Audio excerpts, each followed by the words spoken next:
Hello everyone and welcome to our channel Vikas Savans Academy. In this video, we are going to start daily current affairs of 29th July 2022.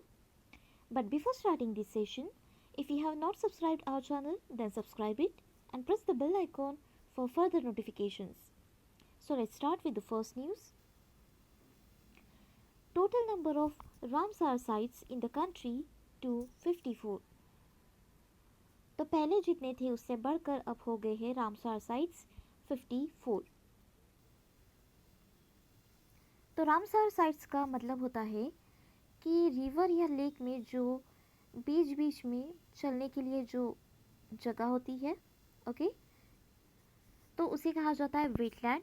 तो उस wetland को जब international importance दिया जाता है तब उसे कहा जाता है रामसार साइट।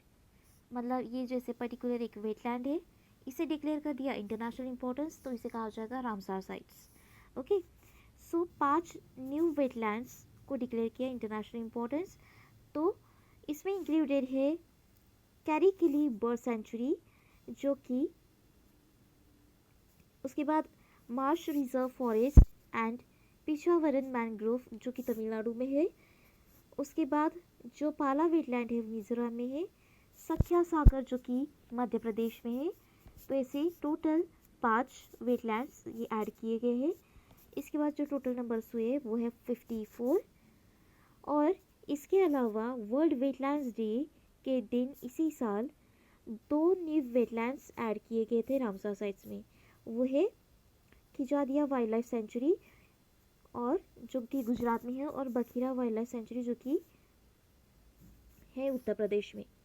तो ये जो वर्ल्ड वेटलैंड डे आता है ये आता है 2 फेब को। तो 2 फेब को इन्होंने 2 वेटलैंड्स को ऐड किया था और अभी 5, मतलब इस साल टोटल 7 ऐड किए गए हैं, तो टोटल हो गए 54। देन पिरामल एंटरप्राइजेज जो है इसे अप्रूवल मिला है आरबीआई की तरफ से एनबीएफसी बिजनेस स्टार्ट करने के लिए। जिस किसी एंटिटी को अगर फाइनेंशियल इंस्टीट्यूशन बनाना है, चाहे वो बैंक हो, एनबीएफसी हो, स्मॉल फाइनेंस बैंक हो, पेमेंट बैंक हो, तो उससे आरबीआई से अप्रूवल तो लेना ही पड़ेगा। तो आरबीआई ने ये अप्रूवल दिया है to start its own NBFC operation. और ये जो लाइसेंस है for initialing NBFC and not accepting public deposit. Okay, तो एनबीएफसी का मतलब क्या होता है, देखिए, एक तो होती है बैंक और दूसरी होती है एनबीएफसी। ये बैंक के जैसे ही वर्क करती है, लेकिन इसे बैंक जैसा फुल लाइसेंस नहीं दिया जाता। तो ये जो एनबीएफसी है ये कंपनीज एक्ट 1956 के अंडर ये बनाया गया है एनबीएफसी, जिसमें डिमांड डिपॉजिट्स एक्सेप्ट नहीं किए जाते। इसके साथ साथ डिपॉजिट इंश्योरेंस फैसिलिटी भी अवेलेबल नहीं रहती और ओवरड्राफ्ट फैसिलिटी भी हमें अवेल नहीं कराई जाती एनबीएफसी में, जो कि बैंक में कराई जाती है। तो ऐसे कुछ एक्सेप्शंस हैं एनबीएफसी को लेके। और एक चीज़, एनबीएफसी को जनरली रेगुलेटरी बॉडी नहीं होती है, किसी भी कंट्री में नहीं होती है।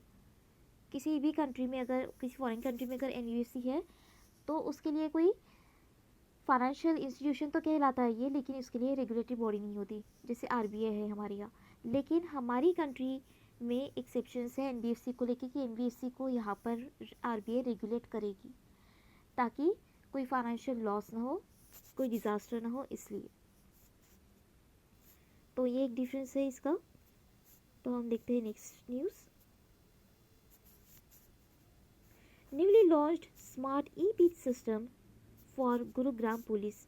तो ये जो गुरुग्राम की जो पुलिस है इनकी अटेंडेंस के लिए ये smart e beat system launch किया गया है। इसके साथ साथ जब पुलिस पेट्रोलिंग होती है तब उन्हें मॉनिटर करने के लिए, मतलब पुलिस को मॉनिटर करने के लिए ये smart e beat system launch किया गया है। तो एसपीआई इसमें है। ये जो smart e beat system launch किया गया है वो किया गया under smart policing initiative, that is a real time monitoring of patrolling by police personnels in Gurugram.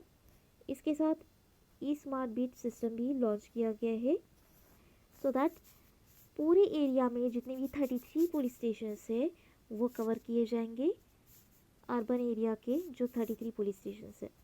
Then 27 जुलाई को 84th raising day of CRPF observe किया गया। That is central reserve police force का raising day, 84th raising day ये था। तो इसका M ये है कि यूनिटी बने लोगों में, सोवरेंटी हो, इंटीग्रिटी हो ऑफ द नेशन। और सीआरपीएफ के बारे में जान लेते हैं कि सीआरपीएफ ऑपरेट करता है under the ministry of home affairs.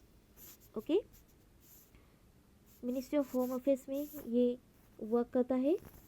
इसके बाद ये जो सीआरपीएफ है, पहले इसे लॉन्च किया गया था, मतलब इंडिपेंडेंस के पहले क्रोन रिप्रेजेंटेटिव पुलिस के नाम से। उसके बाद इंडिपेंडेंस के बाद इसे सीआरपीएफ के तौर पे लॉन्च किया गया अंडर द सीआरपीएफ एक्ट 28 दिसंबर 1949 में जो अमेंडमेंट एक्ट आया था सीआरपीएफ एक्ट, उसमें ये सीआरपीएफ नाम दिया गया। देन और इसमें एक चीज़ है, जैसे ये सीआरपीएफ दिया गया है तो मैं बता देती हूँ, जो भी हमारी डिफेंस ऑर्गेनाइजेशंस है, जैसे कि एक है इंडियन आर्मी, एक है इंडियन आर्मी, उसके बाद है नेवी, इसके बाद है इंडियन कोस्ट गार्ड और इंडियन एयरफोर्स। तो इनमें डिफरेंस क्या है? देखिए, ये जो इंडियन आर्मी है ये सिर्फ लैंड वॉर से डील करेंगे, जितने भी लैंड ऑपरेशंस है, लैंड डिफेंस ऑपरेशंस है उसमें डील करेगी। अब इंडियन एयरफोर्स तो आपको समझ में आ ही गया होगा, जो भी एरियल वॉर है उसमें ये डील करेगा। उसके बाद अब नेवी और इंडियन कोस्ट गार्ड जो ये थोड़ा सा मिलता जुलता है। इंडियन कोस्ट गार्ड जो है ये सिर्फ हमारी कंट्री की जो कोस्टल बॉर्डर है उसमें डील करेगा। जैसे सपोज़ ये ओशन है, सपोज़ ये अरबी समुद्र है, ये जैसे हमारी मुंबई है, तो मुंबई के आसपास का जो कोस्टल एरिया है, गोवा के आसपास का जो कोस्टल एरिया है, बस यहीं पे डील करेगी ये। और जब बात आती है ऐसे कोस्टल एरिया की जो दूसरे कंट्री से कनेक्ट हो रही है, जैसे यहाँ पर कोई पार्क है, ओके, कोई भी फॉरेन कंट्री है, तो इसके आसपास का जो कोस्टल एरिया है इंडिया से लग के, इसमें डील करेगी Indian navy. So that's the difference between these defence organisations. Then IDEX partnered with Pacify Medical Technologies Private Limited। IDEX का फुल फॉर्म है इनोवेशन फॉर डिफेंस एक्सीलेंस, जिन्होंने पार्टनरशिप की है पैसिफाई मेडिकल टेक्नोलॉजीज़ के साथ, जो कि इनका 100th कॉन्ट्रैक्ट होगा इन न्यू दिल्ली। तो ये जो 100th कॉन्ट्रैक्ट है, इसका एम ये है कि स्टार्टअप्स को ये सपोर्ट करेंगे इन टर्म्स ऑफ व्हाट, तो इन टर्म्स ऑफ वेन्यू। तो ये इनके सारे ऑपरेशंस के लिए इन्हें वेन्यू प्रोवाइड करेंगे। तो ये कोर क्रिएशन और कोर डेवलपमेंट के बारे में इनमें ये लोग वेन्यू प्रोवाइड करेंगे in the field of defence and aerospace technologies. Then 28 जुलाई को वर्ल्ड हेपेटाइटिस डे ऑब्जर्व किया जाता है। तो ये जो वर्ल्ड हेपेटाइटिस डे है ये हर साल ऑब्जर्व किया जाता है ऑन 28 जुलाई।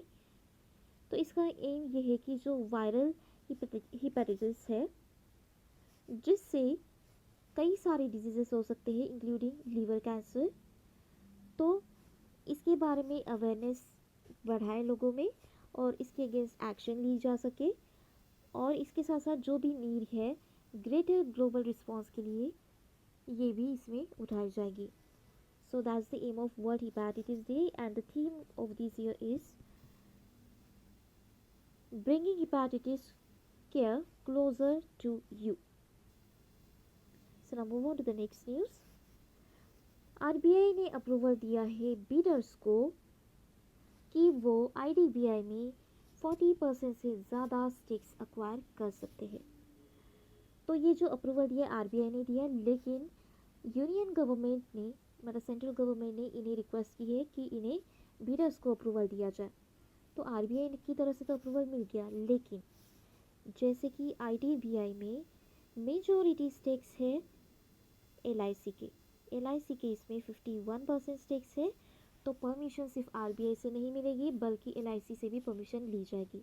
तो एलआईसी ने भी अप्रूवल दे दिया है कि जो बिडर्स है वो मोर देन 40% स्टेक्स एक्वायर कर सकते हैं आईडीबीआई में। ओके, तो इसमें इसके साथ साथ 51% टू 74% के जो स्टेक्स है ये डिवेस्टमेंट प्रोसेस से भी लिए जा सकते हैं। इसमें डिवेस्टमेंट प्रोसेस भी रहेगी, divestment process.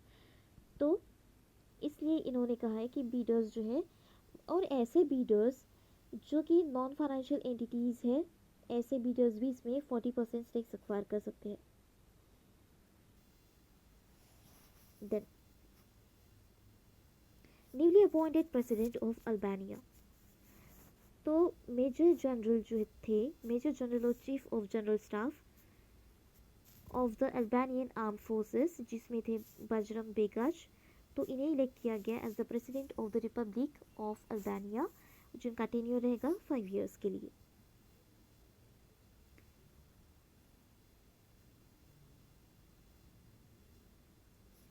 ICC membership status मिला है 3 कंट्रीज़ को।